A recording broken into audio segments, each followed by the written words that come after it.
In London, the FTSE 100 index fell to its lowest point in a year, dropping as much as 6%. Asian markets also had their worst day in decades. The sell-offs are driven by growing fears that the tariffs may remain in place long-term, according to news correspondents. Trump defended the tariffs on social media, saying inflation and oil prices are falling, while the tariffs are earning the US billions of dollars each week. US futures were also down earlier, suggesting Wall Street would open lower at 9:30 EST. The UK government has eased its electric vehicle EV sales rules to support the car industry after new US trade tariffs. The ban on selling new petrol and diesel cars by 2030 remains, but car makers will now have more flexibility in meeting annual EV sales targets and will face smaller fines. Transport Secretary Heidi Alexander said the changes aren't a silver bullet, but part of the UK's response to the tariffs.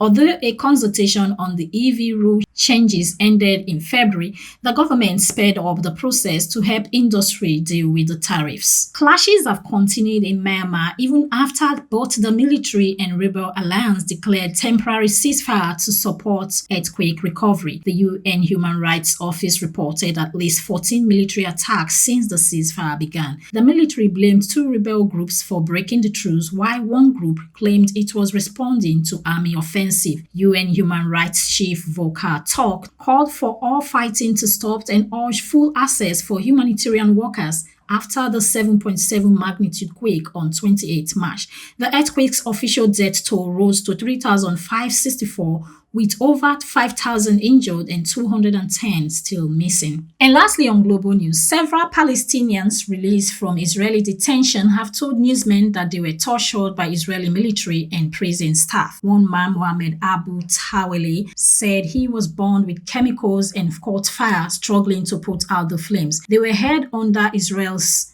unlawful combatant law, which allows detention without charge for people seen as security risk. The men said they were accused of links to Hamas and questioned about tunnels and hostages, but none were found to be involved in the 7th October attacks, a requirement for release under a recent ceasefire deal. Some prisoners freed in the deal had serious criminal records, but that was not true for these 5. And that's it from the global scene. Rebecca Guffey reporting for BTV News.